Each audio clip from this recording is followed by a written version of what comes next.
Today I'm going to tell you the future of the Crow franchise, as well as why I believe the Crow Reboot is being made for all of the wrong reasons. But by the end of the video, even if I don't have you convinced, I'm going to say something that may surprise you.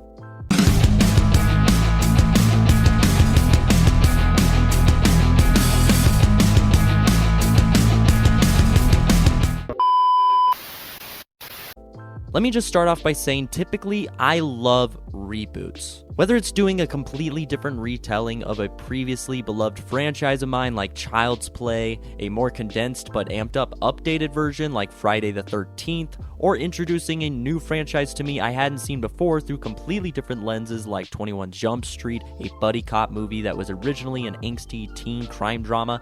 If made for the right reasons, I typically love reboots, and as long as they attempt something new or fresh, I'm pretty forgiving of them and tend to root for them. The Crow Reboot is off to a great start with having great talent attached like Rupert Sanders as director, Bill Skarsgard in the main lead role of Eric Draven, an Academy Award nominated screenwriter in Baylin and Will Schneider. There's a ton of talent involved in this movie. The Crow remake is going to have a $50 million budget, which is twice the size of the original, so we know the visual effects should be an improvement from the original 90s CGI, although we've recently seen $200 million TV shows look like, PS3 video games, so no promises? But with that being said, let me take you back in time to 1994. Alex Proyas was in the middle of production on his upcoming film, The Crow, when tragically, the main lead star of the film, Brandon Lee, son of famous Bruce Lee, was tragically shot with a live round loaded into a prop gun, very reminiscent of the recent incident regarding Alec Baldwin on the Rust set. Production shut down for the film until Brandon Lee's family asked to see the unfinished film for their own eyes, and much to the director's shock,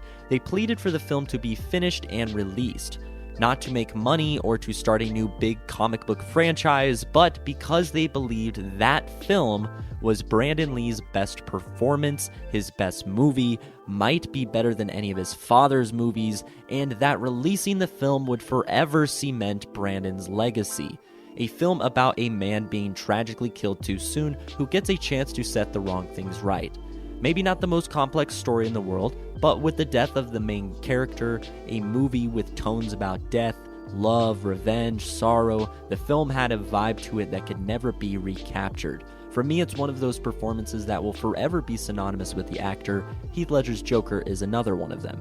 Maybe it's the long hair, the makeup, and the trench coats. The film would go on to spawn multiple sequels, and although they were never received well critically, they did do one major thing correct that the reboot is not. There was also a TV series, but it only lasted one season. It also starred Eric Draven, but certainly not in the same level of spotlight that awaits Bill Skarsgard. Finally, the reboot was announced in 2008, and that it would contain Eric Draven, with multiple directors and actors coming and going to the project over the years, such as Bradley Cooper, Mark Wahlberg, Tom Hiddleston, Luke Evans, James McAvoy, Jason Momoa, and finally landing on Bill Skarsgard, which seems to be the one that stuck. And recently, immediately following the announcement of the release date of the newest incarnation of the reboot, the quiet marketing has officially begun. Yes, no posters, no stills, no trailers yet, but they have begun doing quiet press, I assure you, by having executives, producers, as well as the director come out and promote the project and discuss the future of the Crow franchise. We appreciate what the Crow character in original movie means to legions of fans and believe this film will offer audiences an authentic and visceral reinterpretation of its emotional power and mythology. To work with a creative team led by Rupert's unparalleled visual style and storytelling with a producing team who have made some of the most popular and impactful films of the last several decades. The original film left an indelible mark on our culture that lives on. We are thrilled to bring a new adaptation for today's audiences that respects this legacy. Rupert has masterfully brought new dimensions to create a contemporary universe for this timeless saga of undying love, and we can't wait to share this vision with film audiences. The Crow has been a very central and integral part of our company. I'm really proud of the progress and the work that has been done. I think the movie is just going to blow people away. Our partners want to approach it in a very 360 way, whether it be video games, an animated series, or a universe, but it's got this cosmic legacy that can expand beyond a singular story. We finally at a point where we can really explore those other avenues because it's such a unique property in that it's not a studio film, it's not a Marvel film, it's kind of an anti-Marvel film.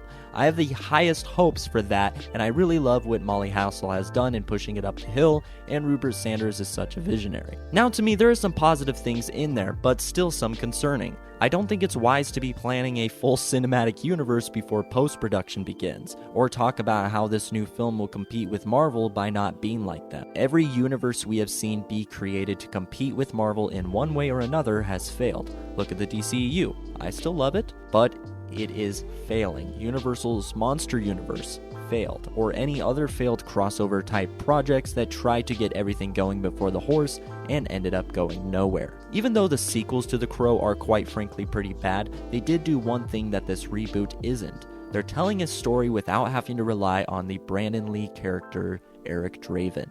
Now, this character did exist in the comics before Lee's portrayal of him, but if it's to believe that this film is going to be a complete readaptation and not retelling of the original movie or the graphic novel, then why use Draven in the first place? It's not like it's Peter Parker or Bruce Wayne. You could have any character with a new story, but let me surprise you.